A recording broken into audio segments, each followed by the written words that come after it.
afternoon. It's Wednesday, the 13th of May, 2020, just after 1 o'clock. Welcome to UK Column News. Your host today, Mike Robinson, myself, Brian Gerrish, and we're delighted to be joined by Alex Thompson, bringing us Eastern approaches from the Netherlands. Well, I've got to say, Mike, that although a few of our viewers say the news we give is bad, it is the real news, and we're going to have to give more bad news because there's a recovery plan. They're calling it a plan. Is it a plan? Here's their plan. It was updated yesterday, published on Monday afternoon, of course. And of course, this desperate foe that we have to deal with requires a plan. It's an unprecedented foe. Let's have a look at what they're saying here. The government's aim at the centre of this plan is apparently to return life as close to normal as possible for as many people as possible, as fast and fairly as possible. That should make you feel... No, it doesn't. Carry on. Good. And in a way that avoids a new epidemic, minimises lives lost and maximises health, economic and social outcomes. So they're claiming that this plan is going to minimise lives lost. Well, let's just remember what Neil Ferguson said in an email to one of our viewers. Probably 50 to 70% of the deaths are COVID and 30 to 50 are from people dying from other things because healthcare is overloaded or people feel more reluctant to go to hospital. Well, of course, we know that healthcare wasn't overloaded. Basically, everybody else, other than COVID, nurses and doctors were twiddling their thumbs, not doing very much. And so 30 to 50% is what he's admitting to. The latest Office for National Statistics numbers were out yesterday. Well, we can see that the peak has been passed in terms of overall mortality. Now, of course, that red line that's on the screen there, as we've mentioned before, is total mortality, not just COVID mortality. If we actually put the COVID numbers on that, it doesn't look quite so bad. However, the red shaded area, of course, are what we're calling lockdown deaths. This is the excess mortality that Neil Ferguson talking about, still around the 50% mark, it looks like, on an estimate. But of course, that's assuming that the dotted line is actually COVID mortality. And as we've made the point before, the Italians, when they went back and looked at their numbers, put a figure of 12% on the actual COVID mortality, 12% of the headline figure. So if we change our graph to represent that, then these become the lockdown deaths. Now, as we said last week on a recent programme, this isn't exactly accurate because, of course, we don't know exactly what the COVID numbers are in this country because there are deaths that are attributed to COVID. They weren't necessarily caused by COVID. So that's a bit speculative. The actual result is probably somewhere in between the two dotted lines that we had on there. Nonetheless, the question that we're asking, we're going to continue to ask, and we think that all of you should be asking is, if there are 50,000 excess deaths in the UK, how many of them have been caused by the lockup? Now, Boris Johnson was asked about this, about the excess deaths during Prime Minister's questions just a few minutes ago, and basically said, well, yes, we do recognise that some people have been afraid to go to hospital and to seek medical care for other problems, non-COVID related problems. We hope that they'll start to do that now and go and get the care that they need from this point forward. And there's no comment at this point from the Prime Minister about how many of these deaths have been caused by the British government's policy, and no response to questions, no real response to the questions that are being asked. It's outrageous, Mike. That's the politest I can describe it as, but it's outrageous because Boris Johnson knows that his own cabinet office has been using the behavioural insights team to ramp up fear. Those are the documents the UK column showed, to ramp up fear, and of course the fear has stopped people going into the care system. So Boris Johnson and his government fully culpable in the deaths of people. And Sky News here reporting this extraordinary fact here that care homes have almost been compelled to take people who have COVID-19. Official statistics show deaths in care homes made up 40.4% of the overall number of COVID-19 fatalities across England, Wales in the week to the 1st of May. And when they say almost compelled, what are they talking about? They're talking about local authorities effectively blackmailing care homes with threats of withdrawing financial support if they don't take the COVID people. And of course, it was the Daily Mirror we reported a couple of days ago estimating that the deaths in the care homes between 7,500 and 17,500 and increasing. So essentially, the government knows that by locking up elderly people in a close environment and then introducing people with COVID, you're going to get deaths. And we also have to say that even where they claim that the people going to the care homes for, quote, convalescence, if they've been tested, the tests are notoriously unreliable. And we've had email reports, and we have personal experience here in Plymouth that the same thing is going on in the Plymouth area, in Devon, that these COVID cases are being introduced into the lockdown environment of care homes, and that's going to kill elderly people, and the government knows and presumably doesn't care, Mike. Well, that's how it appears. Anyway, now let's go on with this this plan that they've got. Apparently, their future activities are going to be informed by the science. The government will continue to be guided by the best scientific and medical advice. Okay, prove it. Fairness, they say. It's going to be all very fair. It's going to be proportional. They're going to ensure all measures taken to control the virus are proportional to the risk posed. I think we're demonstrating that that has not been the case based on the mortality of non-COVID infected people. Privacy. Apparently the government is going to always seek to protect personal privacy and be transparent with people when enacting measures that, barring this once-in-a-century event, would never normally be considered. So they're writing in this, Brian, that this is a once-in-a-century event. But of course, Bill Gates already talking about pandemic 2. Happening in the imminent future. So is it a once-in-a-century event or not? Well, of course. Well, we could say it isn't, and it is. It isn't in as much as this is a normal winter flu virus. It's not some special foe, which Johnson said in the introduction. In the introduction. Yeah. But how is it that Mr. Gates and other people are so confident that they're going to get a repeat of this thing? And I think a lot of questions need to be asked. Absolutely. Now, of course, this is what they had to say later on. The virus is unlikely to die out spontaneously, nor is it likely to be eradicated. Only one human infectious disease, smallpox, has ever been eradicated. The government must therefore develop either a treatment that enables us to manage it like other serious diseases, or have people acquire immunity by vaccination. Okay, that's what they say anyway. But it goes on to say this will be especially challenging during the winter months, given that COVID-19 shares many of the symptoms with common colds and the flu. So it's looking very like, Brian, we're going to have a pretty unpleasant time in the coming winter as the arguments ensue over whether somebody has symptoms caused by COVID or by something else. And then, of course, the statistics, well, how reliable are those going to be? Because, of course, the Office for National Statistics only publish the information that it's given. And if there's bad information coming from the National Health Service about, levels of COVID as opposed to the normal seasonal flu, then I can see how we may end up back in level 4, level 5 of Johnson's traffic light system very, very quickly. Yeah, because it'll be labelled, 1 minute it's flu, but when it suits the government, it's labelled a special pandemic. And the slide that you've just had on the screen, if we can pop it up again, we're now comparing COVID-19 to flu, but Boris Johnson started out by saying, no, this is completely different. We've never seen anything like it. Now, suddenly, in this government cabinet office document, it's flu-like.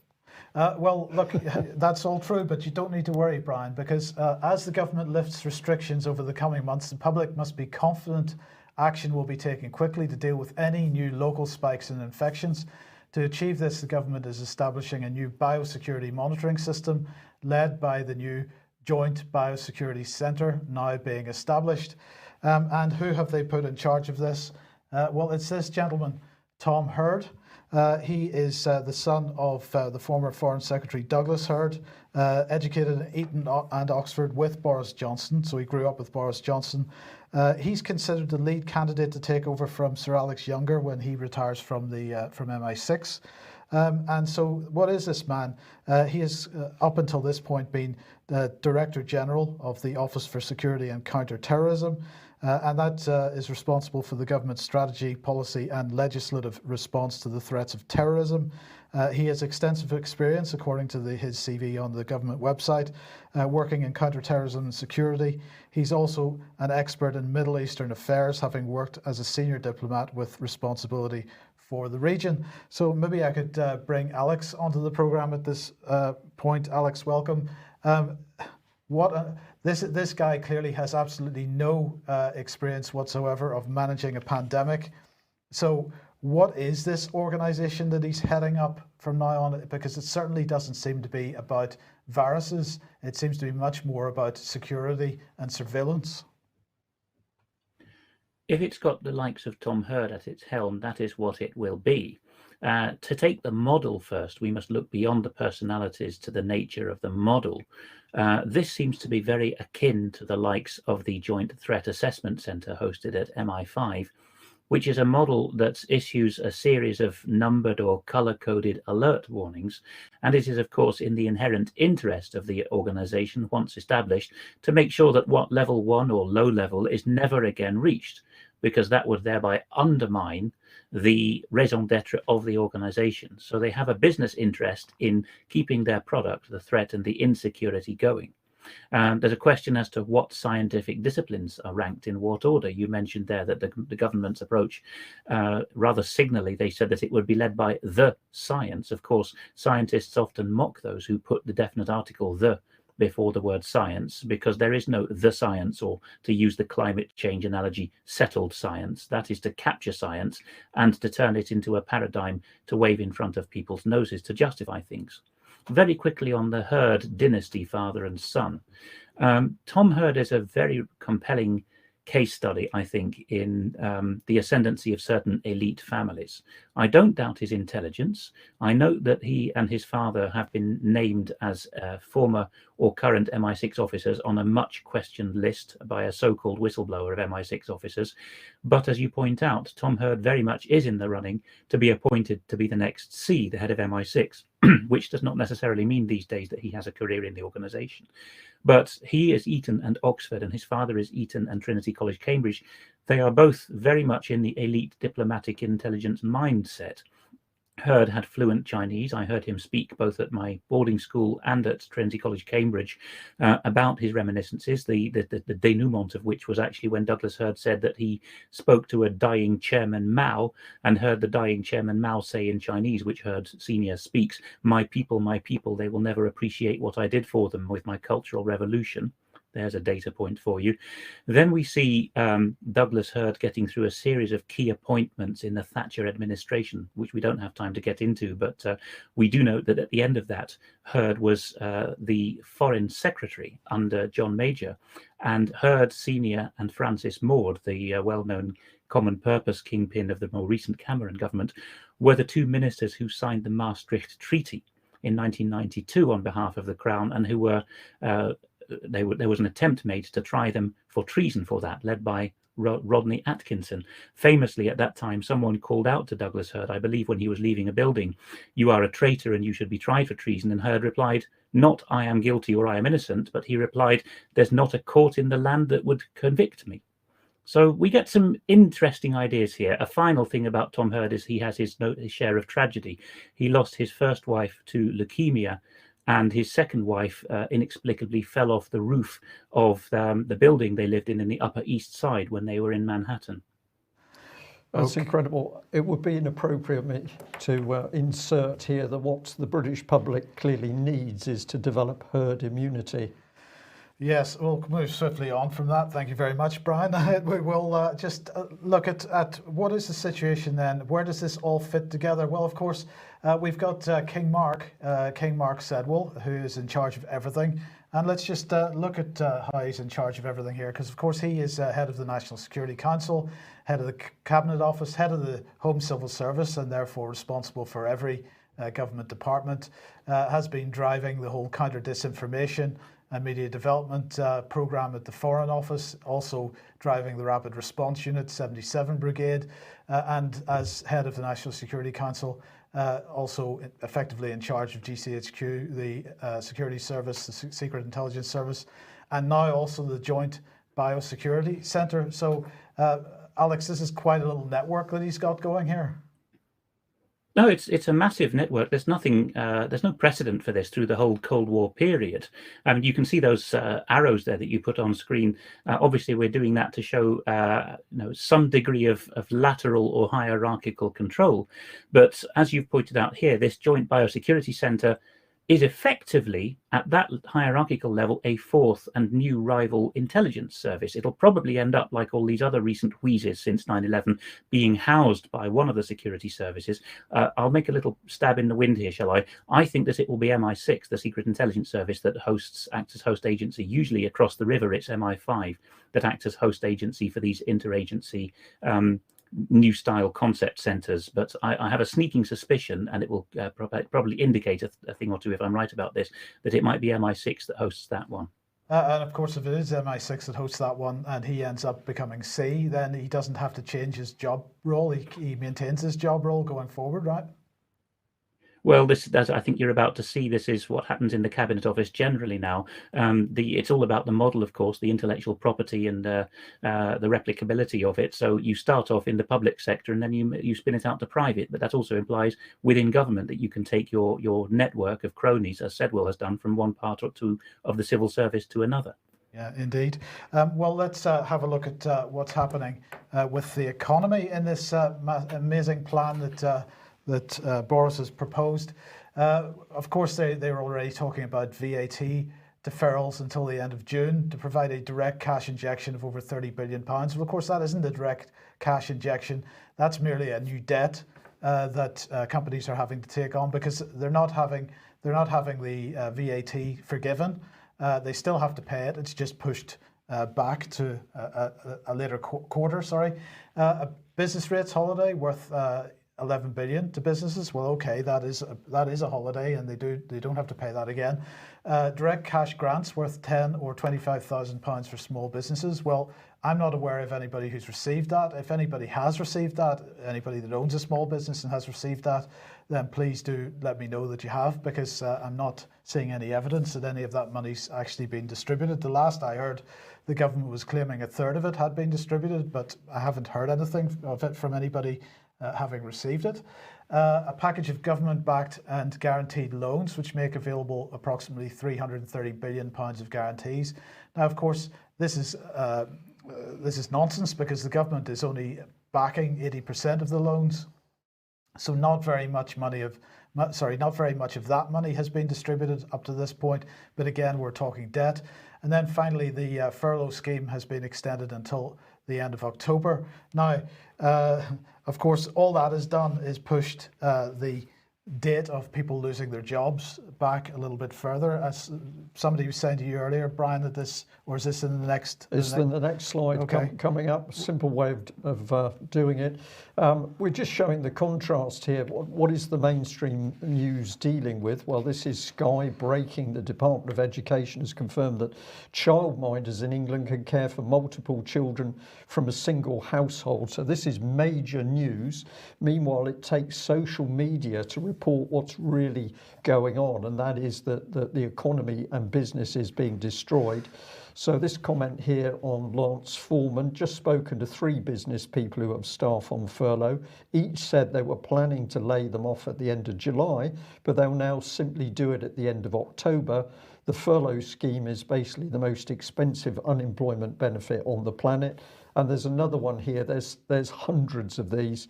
I need to restart my business to avoid insolvency. I have a plan which ensures it's done safely.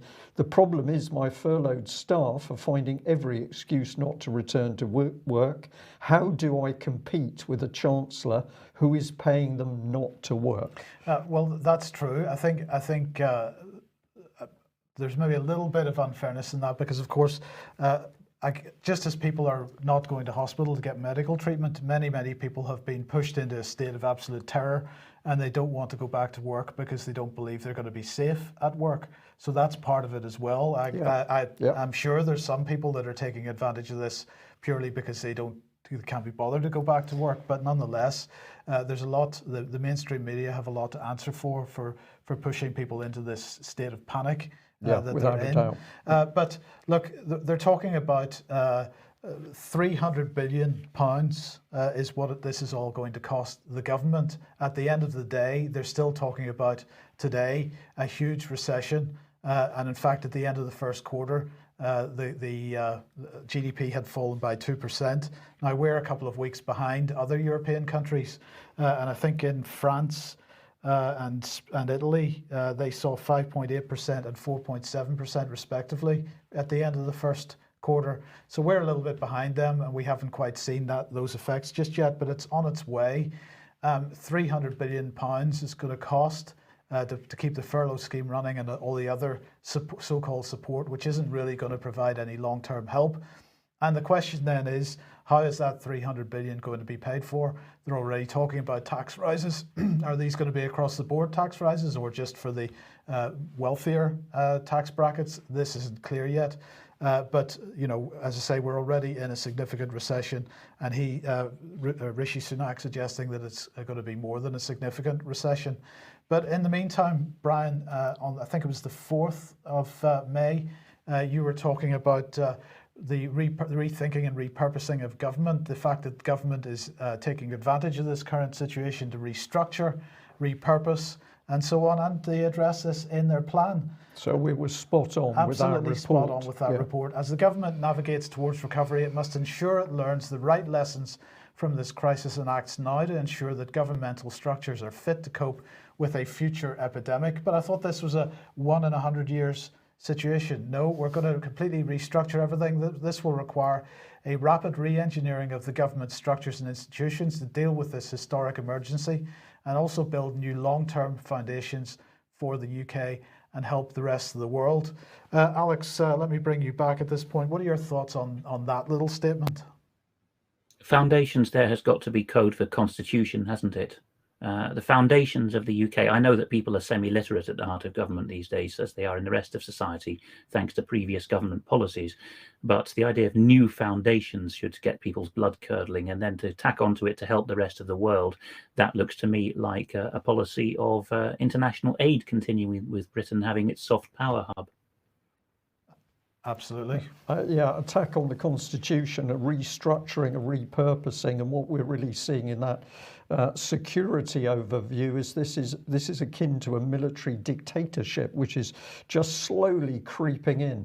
But what are the public being told? Well, we couldn't get anything better than our local MP here, Johnny Mercer. Here comes Johnny, as we like to say. He's been pushing out government policy. He says that it's not Westminster Voice in Plymouth, but Plymouth's voice in Westminster. But of course, what does he constantly push out? The government line. And this was the latest. So here we are, coronavirus outbreak, frequently asked questions, what you can and can't do. And when you click the little button down here, where you go straight into the sort of guidance that Mike has already been taking you through. But I was particularly interested in the subject of social distancing.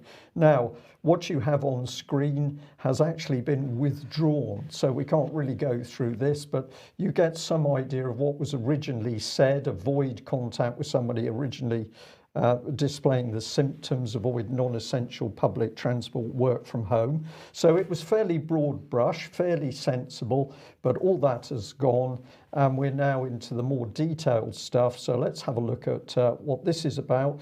Well, you can now spend time outdoors. You can sit and enjoy fresh air. Well, I don't know why you want to do that, because apparently it doesn't do you any good.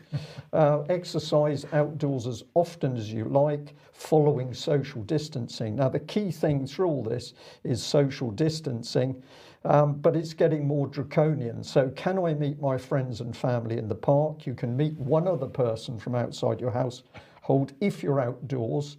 Public gatherings of more than 2 people from different households are prohibited in law. This is the coercion that the Behavioural Insights team were talking about. This is the government now using direct threats. And on what date can I expand my household group?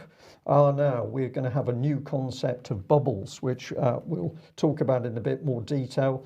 But your household is a bubble. If it interfaces with another household, that's a multiplication of bubbles, and that will bring in certain additional rules. So what does the mainstream media say? Well, Channel 4 here has got a big headline on fact checking. This is from a couple of days ago, the evidence for social distancing. But what was not remarkable in this article was there was no evidence. So we've been on the trail for this, and we've been watching the Centre for Global Infectious Disease. This is from Imperial. They concluded that suppression will minimally require a combination of social distancing of the entire population, home isolation of cases, and household quarantine. Now, this is the statement being made in the early days, but this is our question.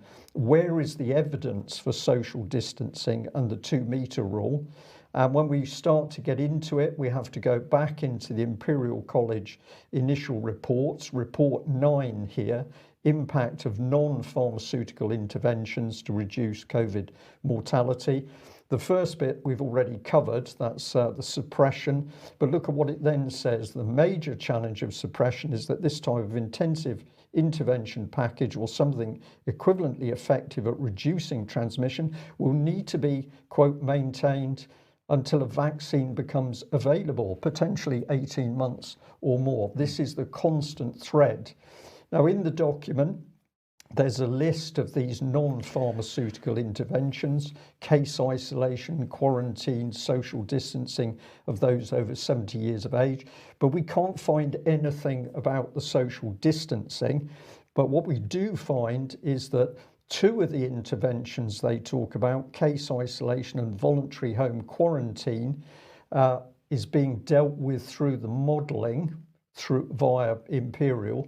But look at what it says. The other 4 non-pharmaceutical interventions, social distancing if you're over 70, social distancing the entire population, stopping mass gatherings, closure of schools, are decisions made at the government level. So we want to know who devised the 2-metre social distancing rule and what medical and scientific evidence did they use to calculate it. We called Imperial College this morning. They were very nice. They were very helpful. They said, well, it wasn't us. You need to talk to Public Health England. So we've now done that, and we're waiting for a response. But we'll just move on to this one, and then I'll ask Alex if he's got any comments. But something we've noticed is that depending what you talk about over Twitter, depends on how well your tweet does. So I'd put out here information as to how unreliable Imperial College code was. And remarkably, although other tweets in the batch got retweeted, this particular tweet on code stood there with no retweets and no likes. So I highlighted this and I tweeted it out again. And then if you look at the bottom of the screen, it went up to the normal level of retweets that I might expect. This can't be accident. Alex, we're into covert censorship if you dare to talk about the wrong subject. Well, it sounds, Brian, like the current government policy is I'm forever growing bubbles. Perhaps the only bubbles they're shrinking is the bubbles of support for your tweets. But this is actually perfectly possible through suppression techniques within the security and intelligence agencies, and probably through private means these days from the trends we've been watching. I should quickly note in passing that Jean Freeman, the Scottish National Party's and Scottish Government's health minister, formerly a leading light of Scottish student communism, has also had to withdraw some of her statements on guidance. There's been a famous or a well-viewed clip about that. And I should also correct what I said a moment ago. It's Douglas Hurd, Mr. Hurd Sr., who has lost 2 wives, the latter of whom died of leukemia. Tom Hurd, the son, has only had the one wife who had her tragic fall in New York.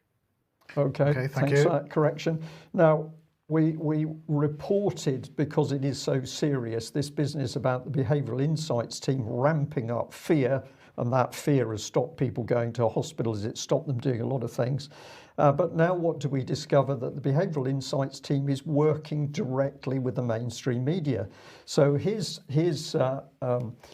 the result of a search where you easily find that the behavioural insights team are boasting that they're working, for example, top of your screen with the Daily Mirror and Daily Express to help strangers with different views connect online and share their experience of. What's your experience of coronavirus been like, Mike? I haven't seen it. You haven't seen it? No, neither have I, but we have been under house arrest. So not only is the behavioural insight team working with the Daily Mirror and the Daily Express, they're also working with Twitter.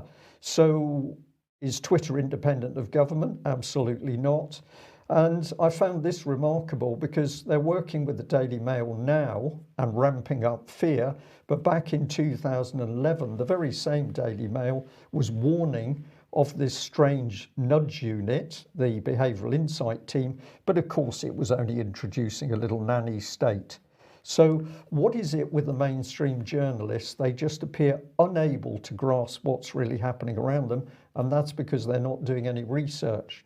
Enter the Lancet, and we're just here showing you that when we start looking at this applied behavioural psychology, where do we end up? Well, we end up straight back at the World Health Organization, and of course that's got the power of Bill Gates behind it.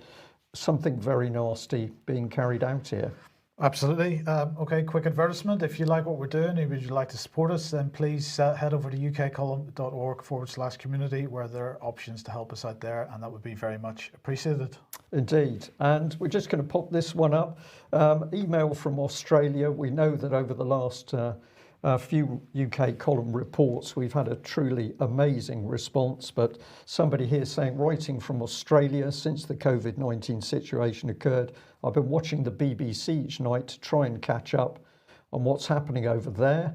We have a son living in London. Of course, we've been very concerned with the events happening. However, one thing I've noticed is something strange. The stories are long and have a, quote, very propaganda feel to them. Is it just me?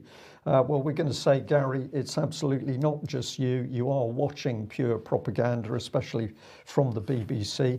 But thank you for taking out a UK column subscription.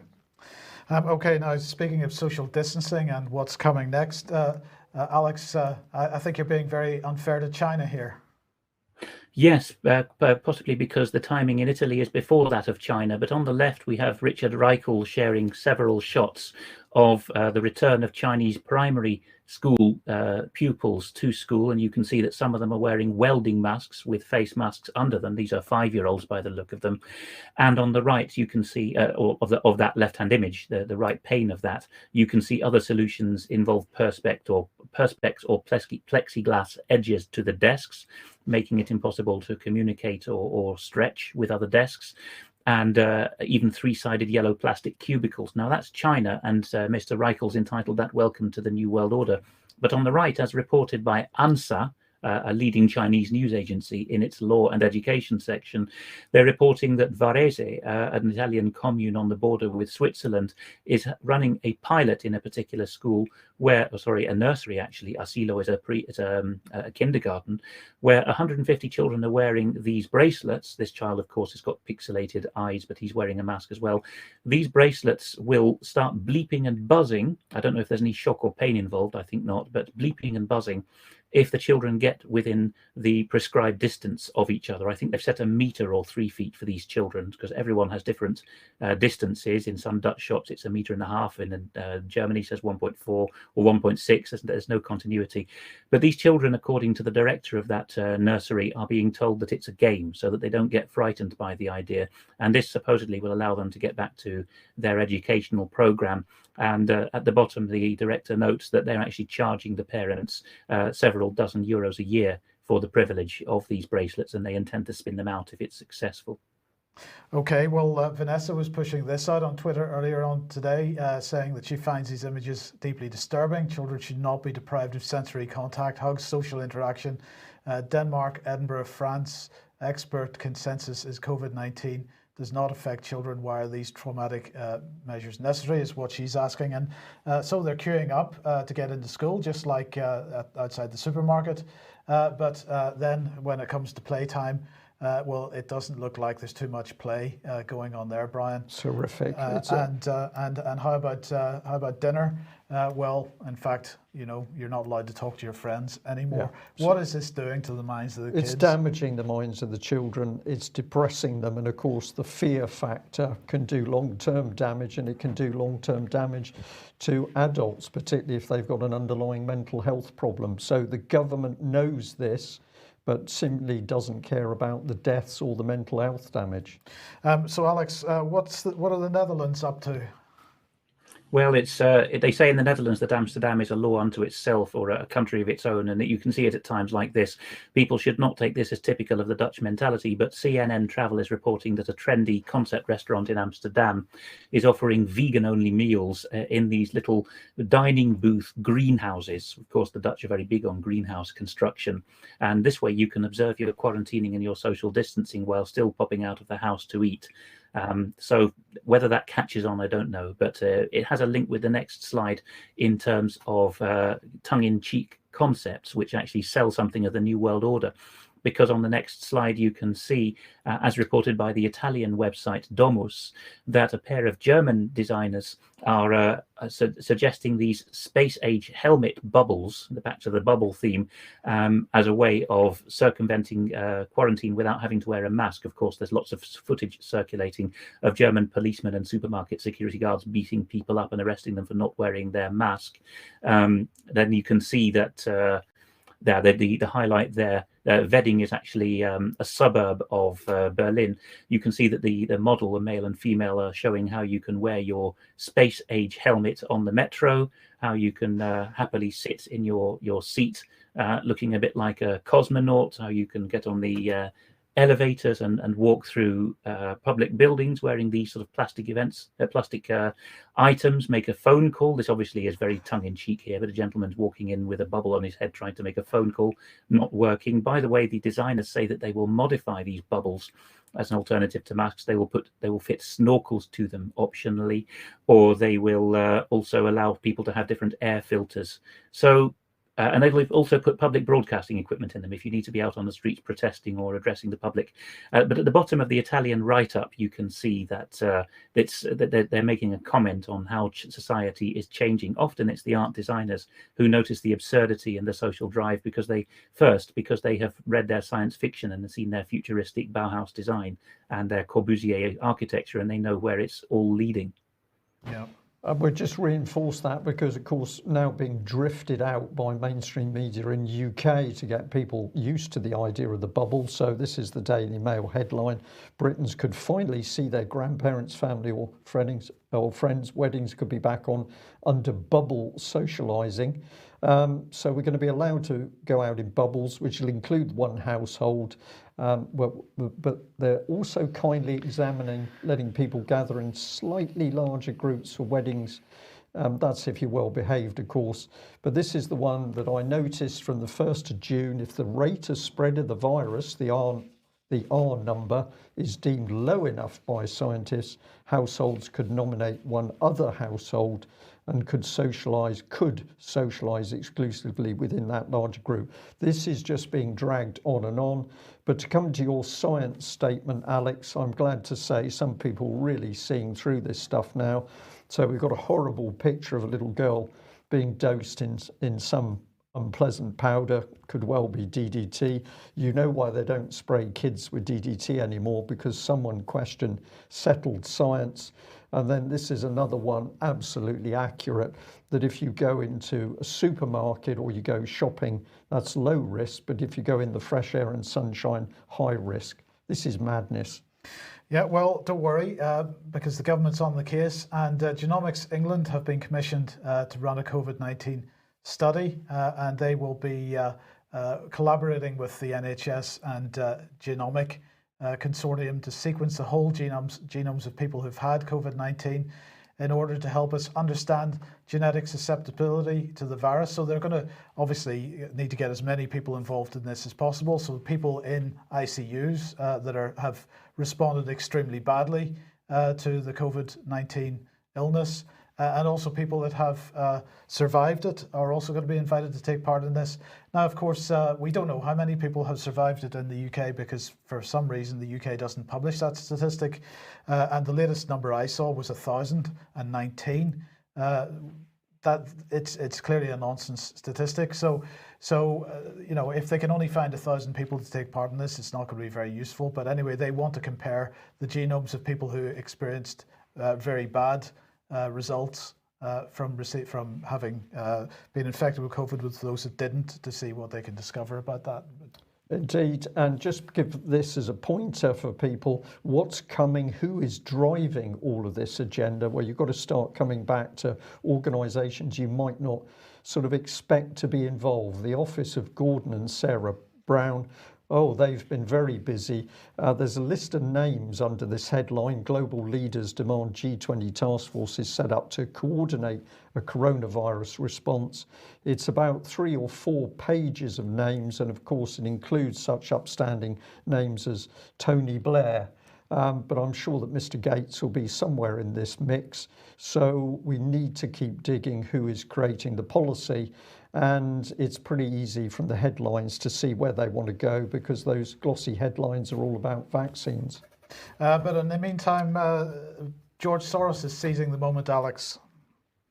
George Soros has given a very remarkable interview published just yesterday to The Independent, possibly Britain's most pro-global government newspaper, which the interviewer and the sub-editor have entitled "Coronavirus Endangers Our Civilization." Of course, it's all in the question, who is our? What is that possessive pronoun?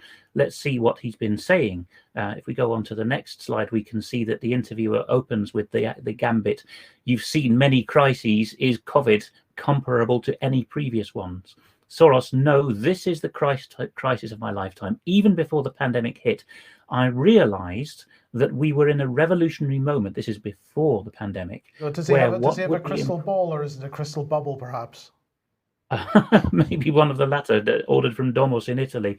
German designers featured by Domos in Italy. But Soros says he realized even before the pandemic that what would be impossible or even inconceivable in normal times had become not only possible, but probably absolutely necessary. And then, of course, everyone's favorite word, disruption, comes in. It really endangers the survival of our civilization. Whose civilization would that be? More Aesopian language as we move through the piece. We see a further question: what role does the European Union, your home, in other words, he doesn't have a country as his home, he lives in the European Union, what role does the EU that you care about so much, O divine George, play in this power struggle? And he replies, I'm particularly concerned about the survival of the EU because it is an incomplete union. So he's appropriating the language of the US the US Constitution of 1787 in order to form a more perfect union, to move from confederation to federation. Soros says that as of 2019, the EU was in the process of being created. Well, that took a lot of time, didn't it? 60 years or at least 20 if you count from the most recent treaties that really federalized the EU. But he says it was still in the process of being created. But the process was never completed, and that makes Europe, by which he means the EU, exceptionally vulnerable. More vulnerable than the US, says Soros, because it's an incomplete union, but also because it's based on the rule of law, i.e. the US is not, in Soros's view. So he's not talking about constitutions. He's talking about the rules-based international order, particularly as adjudicated by judges, I think. This is what Mr. Soros is getting at here. And do we have one more slide, I think, of Yes. Soros? Are we done there? Yes. This comes to the point of a recent ruling this week by Germany's Federal Constitutional Court, which the long and the short of it is that the Constitutional Court told the German government that it was not in a position to get involved with Eurobonds. And Soros says he takes this extremely seriously. It could destroy the European Union as an institution based on the rule of law. Well, the EU does not have a constitution. So again, he's talking about his judges in place, isn't he? And he says that the German Constitutional Court is going to find itself clashing with the European Union's own ECJ or CJEU to see which court has precedence. Well, in that, he's of course right. But it's a three-cornered hat for supremacy in judicial terms, because there is also the ECHR in Strasbourg. That's perhaps something for another day. Each of these three courts contests the validity of each other and will not exchange judges. Well, here's the Karlsruhe ruling that he was talking about, as written up by unheard.com in its subtitle called The Post, or its imprint called The Post. And the question they're asking is, has Germany just blown up the Eurozone? I know we're on the stops for time, but the point they're making, Mike, is perhaps one you want to speak to, which is that the German Constitutional Court has said that it's the EU's own law, Lisbon Treaty Article 125, which makes it impossible, unlawful for the EU to issue debt instruments. But Mr. Soros's rejoinder to that, as featured in The Independent, is, well, all that the EU needs to do is to copy Napoleonic Britain or early revolutionary America and issue these consolidated bonds or consols, the idea being they never have to be repaid, and the German government will never have a constitutional problem because its share in those will remain constant, which seems to satisfy the judges. What are these consols, and are they suitable for the EU to use as a financial instrument? Well, it's like it is the equivalent of something that most people would recognise as an interest-only mortgage.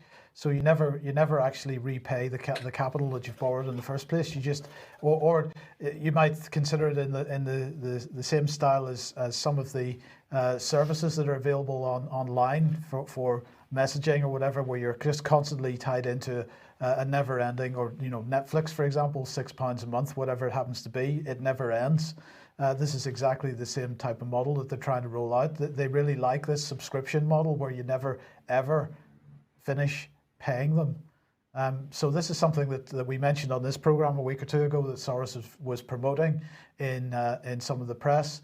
Very, very keen to see this idea pushed forward, and not something any nation would want to get involved in my opinion. But that's up to them, I suppose. Well, look, we are pretty much out of time, so why don't we? But I do want to cover this. But we were talking about Mark Sedwill earlier and the Cabinet Office. The Cabinet Office is effectively running the government in this country at the moment, and they've decided to appoint some new non-executive directors. Now, and before we show you who they are, Brian, non-executive directors, this isn't really something you'd expect to see in government. This is something you'd expect to see in a corporation. Corporation or a company, a non-executive director who's brought in because of special knowledge or advice they can give the running of the company, but they don't form part of the executive. We've seen these people as business advisors to the government, but now they're being brought right in alongside the heart of government, the Cabinet Office. This is unbelievably dangerous. The last dangerous organisation we saw in bed with the Cabinet Office was, of course, the political charity Common Purpose, where there were meetings that took place and the minutes were ingested in order to deny the public clarity as to what was actually happening. So I think this is very, very serious. So they're saying that the new board members will work with civil servants and ministers across all areas of the Cabinet Office to help focus on the government's priorities, including responding to the coronavirus pandemic, preparing for the end of the EU exit transition period on the 31st of December this year, and strengthening the integrity of the Union. Now, not clear whether that's the United Kingdom Union or the European Union, but anyway, they just call it the Union. And so who are these non-executive directors? Well, we have Lord Hogan Howe of Sheffield. Now, of course, he was Commissioner for the London Metropolitan Police from 2011 to 2017. Prior to that, he was HM Inspector of Constabulary and Chief Constable of Merseyside Police. He was elevated to the House of Lords as a crossbench peer in 2017. He's a trustee of the Arise Foundation and a patron of the St Giles Trust. Then we've got Baroness Finn of Swansea. She was the Cameron Clegg government's advisor on industrial relations, and then became a special advisor to the Cabinet Office, the Foreign Office, and the Department for Business Innovation and Skills. She became a Tory peer in 2015. She's the co-founder of FMA Limited, which is a consultancy of some kind, and she serves on the audit committee of Arbuthnot, Latham and Company, a member of the Advisory Council to Transparency International, and a trustee of the think tank Demos. Well, Demos brings you straight back to common purpose, because at one stage they were sharing office facilities, I think I'm correct in saying, and of course we've shown at the highest level of the Cameron Gus O'Donnell government, we had Demos links and the Young Foundation coming in. So this is the thing really now fusing. This is fusion, in my opinion. Absolutely. Mike. Alex, how appropriate is it to have what's effectively a policy lobbying organisation right in the heart of the Cabinet Office in this way? Well, should the Cabinet Office exist is a big question through the 20th century. And then the bigger question is, what does it do? It starts off coordinating in the First World War period and ends up telling governments what to do and even being superior to the Treasury. But if you have a ministry, including the Cabinet Office as a central ministry, you have ministerial responsibility. You need to know whom to fire. And so the Cabinet Office minister is supposed to carry the can for all decisions. But if you've got people with much more financial interest and clout than a Crown Minister in sitting in with that, that does not work at all. I mean, the idea of an NED, the traditional British model for an NED, is that a large corporation, in fact, NatWest did this with Douglas Hurd after he was elevated to the peerage and resigned from being Foreign Secretary and an MP. They will bring a retired British politician in for half a day a month for a fat salary, really to steer them through legislative minefields, perceptual and PR issues, how to sell the brand. That does not fit at all with representative government, but it does, of course, with participatory democracy. Absolutely. So let's move on. The third of the new non-executive directors is Henry de Zoet, and tech entrepreneur is how they describe him, co-founder of an organization called Look After My Bills, which is one of these compare websites for energy bills. Used to serve on the board of 38 Degrees, the campaigning organisation. So again, we've got campaigner and so on. But he was also a special advisor in the Department of Education. And finally, we've got the Right Honourable Gisela Stewart.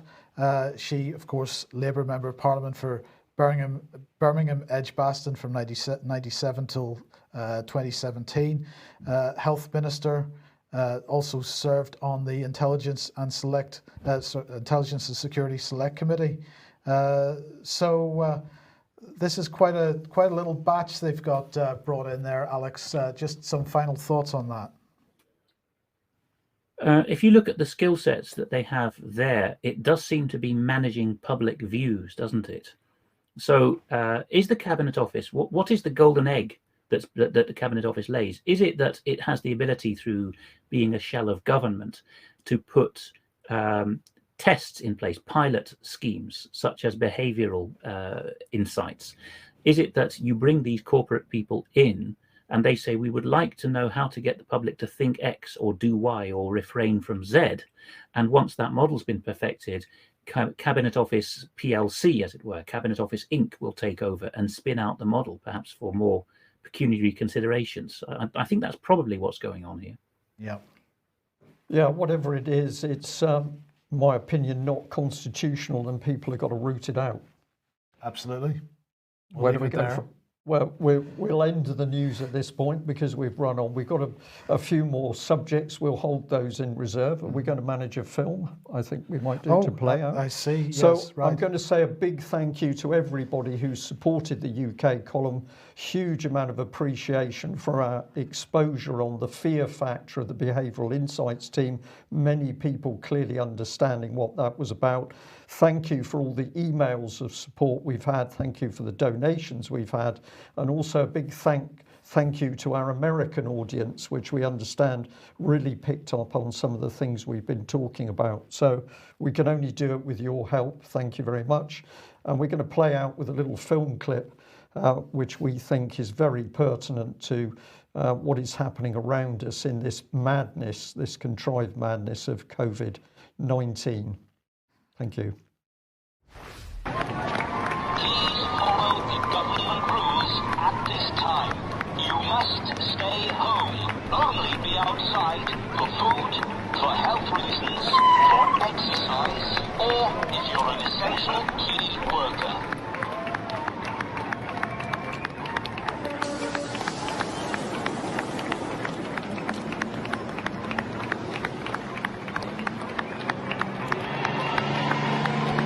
Please follow the government rules at this time.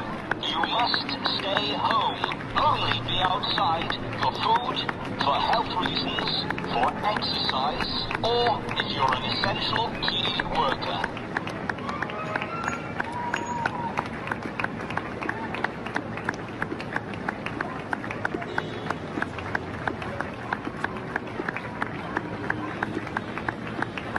Please follow the government rules at this time. You must stay home. Only be outside for food, for health reasons, for exercise, or if you're an essential key worker.